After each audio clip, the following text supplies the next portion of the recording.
Hello mga kabibig! Welcome back sa ating bagong YouTube channel. Ito ang pinakamaingay ng YouTuber sa balat ng YouTube. Ako si Kabibig, magleba-kleba ka siya with evidence. Naku po! Ito na, magkabukingan na mga kabibig. Ito na, naku grabe. Grabe na to mga kabibig.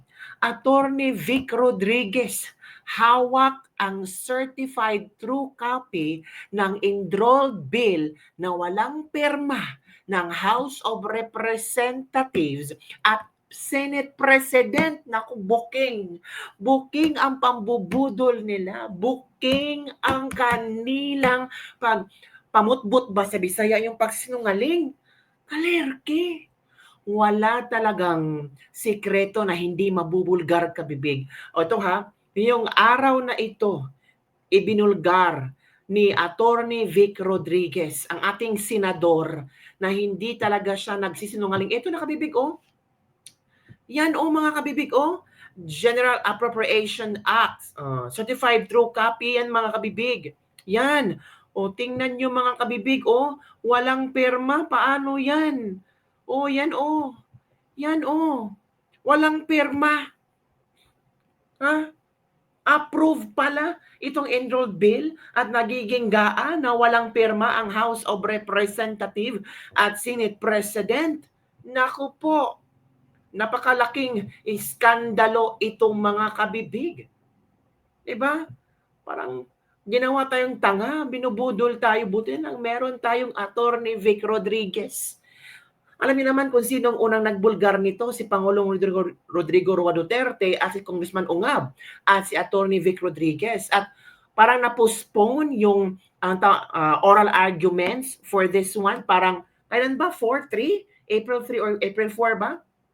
Sorry if magkamali ako. Pero ngayon, ibinulgar ni Attorney Vic Rodriguez ang hawak niyang certified copy ng enrolled bill na walang pirma ng House of Representatives at Senate President. And almost 80% ba or 90% ba ang budget ay naibigay na sa mga departamento. Paano ba naman yan kabibig? Anong nangyari? So heto, si Attorney Vic Rodriguez sa kanyang live kanina na kung saan binalita niya. Kapabalaghan pa ba ito? Hindi ito kapabalaghan, oy. Ay, naku, kabibig, ito na sa Attorney Vic Rodriguez. Go. Violation po yan ng Anti-Graft and Corrupt Practices Act. Kawawa yung ating matitino at tapat na mga manggagawa sa Senado at sa House of Representatives. Wala naman silang pakinabang dito sa budget na ito eh.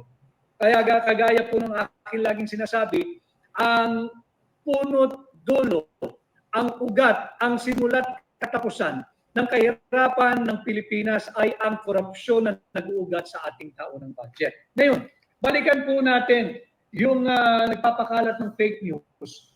Dahil isa po ako sa petitioner dito, kami po ni Congressman Sid Longab, wala raw pong blanco yung Bicameral Conference Committee report. Naipakita ko po sa inyo. At sinasabi niya na yung daw pong enrolled bill doctrine, may nalalaman po itong enrolled bill doctrine. Dahil sinasabi kung meron daw pong pagkakaiba, yung GAA at yung enrolled bill, sasangguni ka doon sa enrolled bill.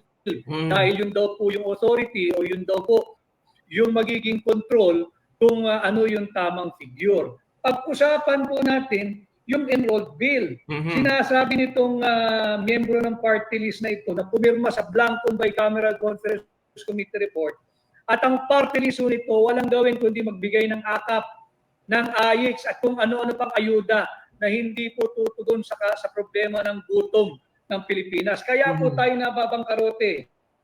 Ang sabi niya, yung daw pong enrolled bill ay nagpapakita na walang blanco sa Bicameral Conference Committee report. Ito po ay pinagpaalam ko sa ating mga abogado dahil sila po ang mag-a-argue na niyan sa May 19. May 19 ang pa aking pala. layunin, ulitin ko sa ating kagalang na kataas-taasang hukuman, nais ko lang pong ituwid yung fake news at sinasagot ko lang itong fake news ng mambabatas na ito. Ang sinasabi niya, wala raw pong blanco sa Bicameral Conference Committee report. Basis daw po yung ating petition sa Korte Suprema. Takot na sila. At in order daw po at above board ang General Appropriations Act o yung ating national budget for 2025. Sinungaling po kayo. Nako po, Nakita ito ko, na. blanco yung Bicameral Conference Committee report. Ito ho ay ipapakita ko for the first time. Ano yan? Ito po ay nagpaalam ako sa ating mga abogado, humingi po ako ng kopya. Yan na. Ito po yung tinatawag na kopya ng enrolled bill. Hala. Yung binibida niya, wala raw pong blanco. Pakitingnan niyo po maigi. Ito po ay certified. Certified. Ito po yung receive din nung araw ng liit eh. Ito po yung na-receive nung January 27. Oh. Ito po yan. January 27, 2025. Nako, ito na. Receive ng House of Representatives Archive Section. No? Yan. At dito po makikita ninyo, noong February 13, dahil ayaw po magbigay ng House of Representatives Bills and Index Service ng kopya ng enrolled bill. Ayaw po nilang magbigay. Oh. Ayaw nilang magbigay. Ayaw magbigay. Hindi raw po sumasang-ayon yung SecGen. At yung SecGen, kinakailangan pa raw pahintulutan o kinakailangan daw po humingi ng pahintulot sa Speaker of the House. Wala tayong aasahan dyan. Over-up na eh. So itinuro po tayo, sinabi din ito ni Stella Kimbo na magtungo daw sa archive section. Oo. At makikita daw doon yung enrolled bill at walang blanco. So sinunod po namin yung kanilang payo. Dahil masunurin po tayo, nagpunta po tayo dyan sa archive section. Humingi po tayo ng kopya at pina-certify po natin. Certified po ito eh. Certified, oh. Ayan o yung bilog, pakitingnan po ninyo. Tama, certified na certified talaga. Dahil ito'y certified, certified po yan. Hindi ito fake, ha? Yung pahina po, Certified po. pinili lang po natin. Certified po yan. Certified talaga, oh. Sa Kita yun naman makabibig, no? bilog na ito. Certified po yan. Certified din po ito. Lahat certified. Makapal po yung enrolled bill. At yung pinaka-importanting pahina, Anak ko, ito na. para talagang patunayan natin, kasi mahalaga sa amin ang aming karakter, ang aming integridad, ang aming Nako, kanal. ito na. Kaya aking pinapasinungalingan, itong fake news ng kongresista na nabibilang sa isang party list na walang gawin kundi magbigay ng ayuda. Pahirap po sa bayan yan. Ito, kayo na humusga. Oh. Certified. Certified copy to. Walang pirma mga kabibig. Walang pirma. Kita nyo naman dyan, di ba? O, sige ha. Tingnan natin na maigi ha. Kung walang pirma or merong... O, tingnan mo. Tingnan nyo. Walang pirma.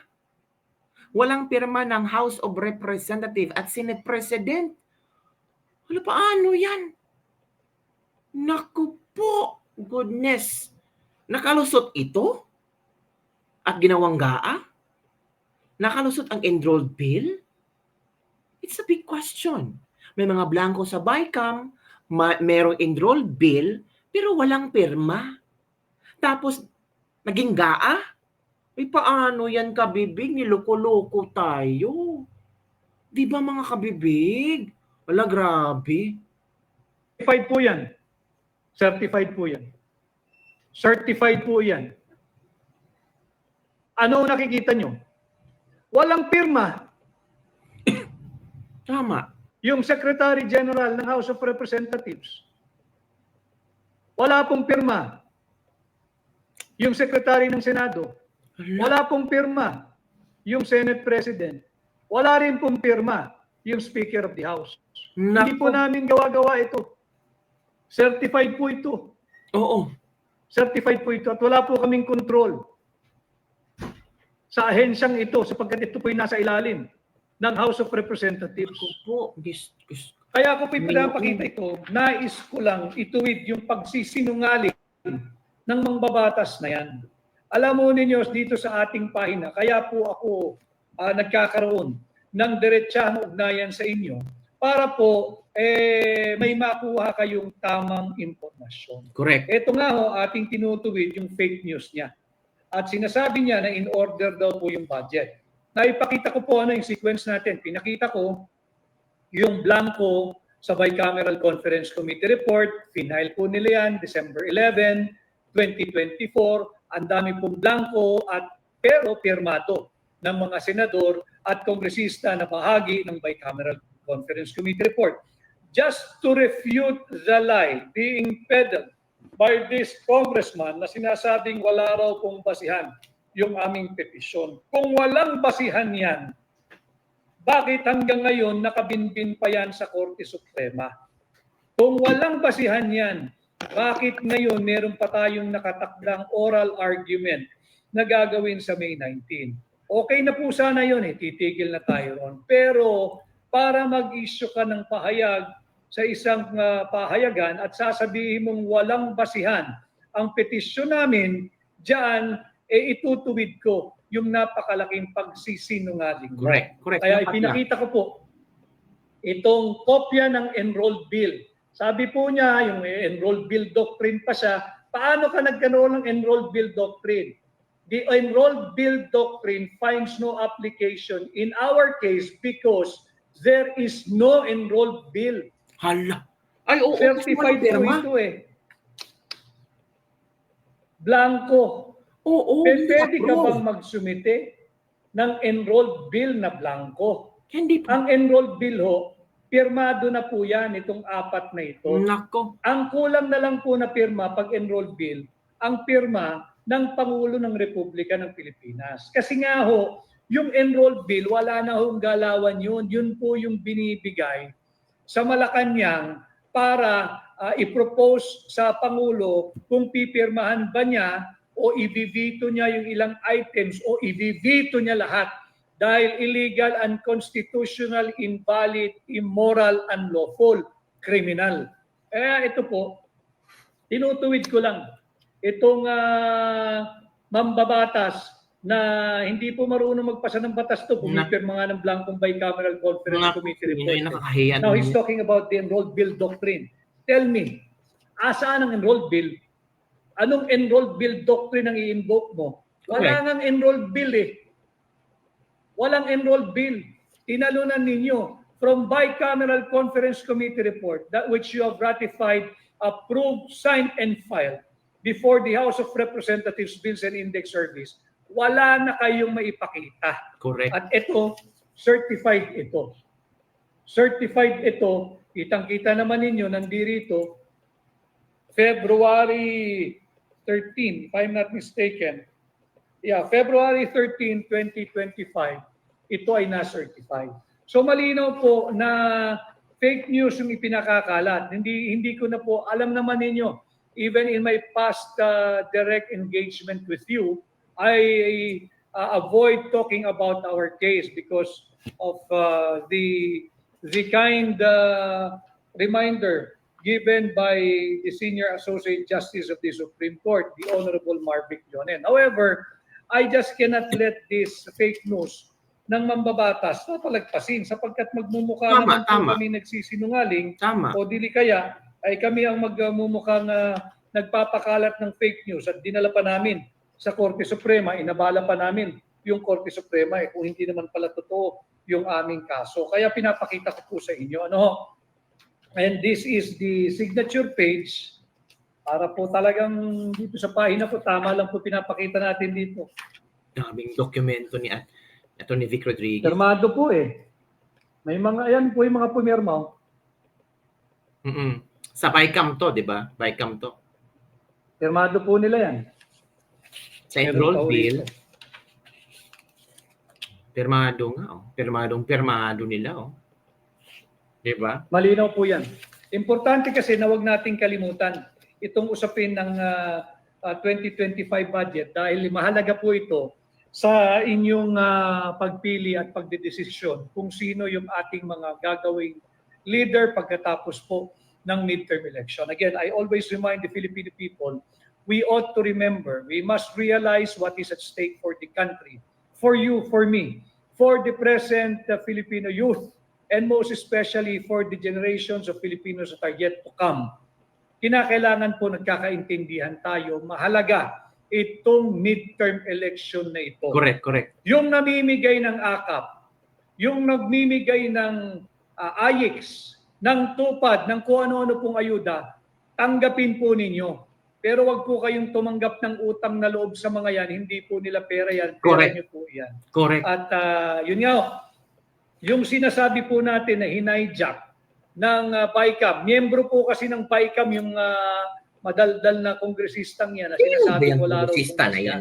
Alam mo ninyo na banggit ko na rin po sa inyo, I have given you this information that yung ating pong NEP, ang basihan po niyan, yung budget of expenditures and state and sources of financing, yung BESF.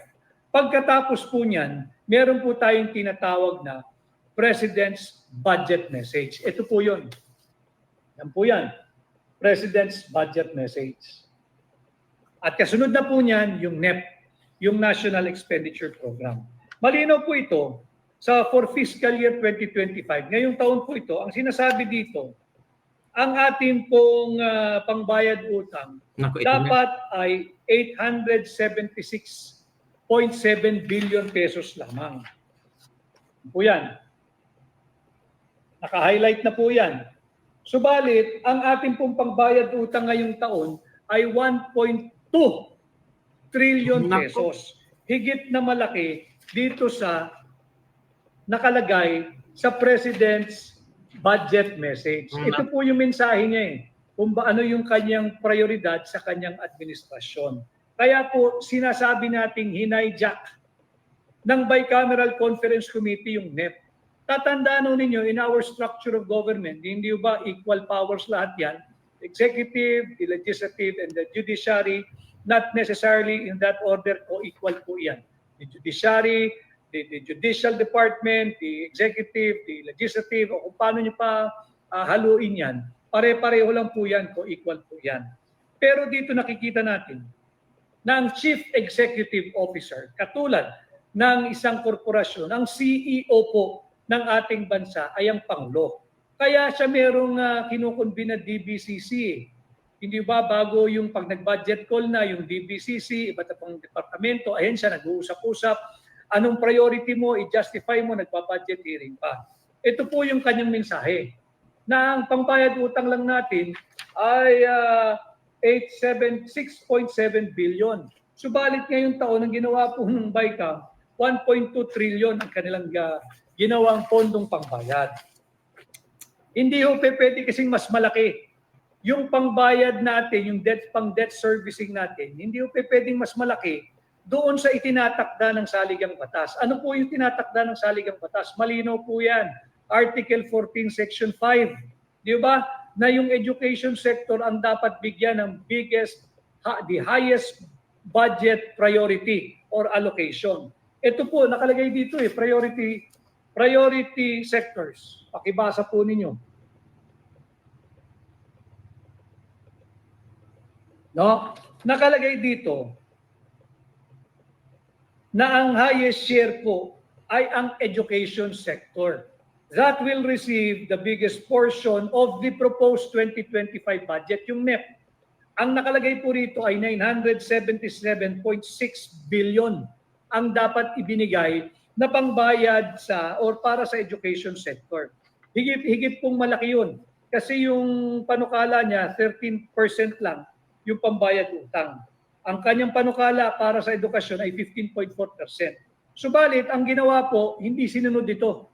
Binigyan ng higit na malaking pondo yung public works. Alam nyo na kung bakit. Nandyan kasi yung pang-flood control program. Yung flood control funds na laging sinasabi, 500 billion na raw po nagamit nila. Umulan ng malakas sa Bicol, 200 inosenteng Pilipino patay. Wag ninyong kalimutan yan. Yung ating mga kababayan sa Bicol. Wag ninyong kalimutan yung delubyong inabot ninyo last year. 200 inosenteng Pilipino patay sapagkat nawala yung pondo para sa flood control. Na uwi ang binaha yung bulsa ng mga tiwali sa gobyerno, yung mga tiwali sa pamahalaan, bumaha ng kwarta yung kanilang bulsa.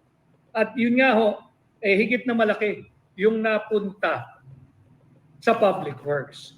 Yan po ay akin lamang pagtutuwid sa pagsisinungaling nitong napakasinungaling na mambabatas na wala daw pong basihan Yun yung na. ating petisyon na nakabinbin po hanggang sa ngayon sa Korte Suprema. Again, with all due respect to the Supreme Court, kino-correct lang, tinutuwid at tinatama itong fake news nitong mambabatas na ito at sinabing wala raw pong basihan ang ating petisyon sa Korte Suprema asking for the declaration of unconstitutionality of the 2025 national budget. Kaya kita sinasagot. Kaya Yon mga kabibig, yan ang live kanina ni Attorney Vic Rodriguez at naalaman natin na walang pirma ang enrolled bill. Paano ba naman yan? Ano ang iyong komento dito mga kabibig? Ken, daming problema ng Pilipinas. Don't forget to like, subscribe, and share this video para malaman ng ibang tao kung ano ay pinaglalaban ni Attorney Vic Rodriguez at huwag yung kalimutan, PDP laban. Huwag yung kalimutan yung isang request, wish ni Tanadigong, botohan ang PDP laban. Vote straight, PDP laban. Yan ang po kabibig. Bye everyone. See you next time.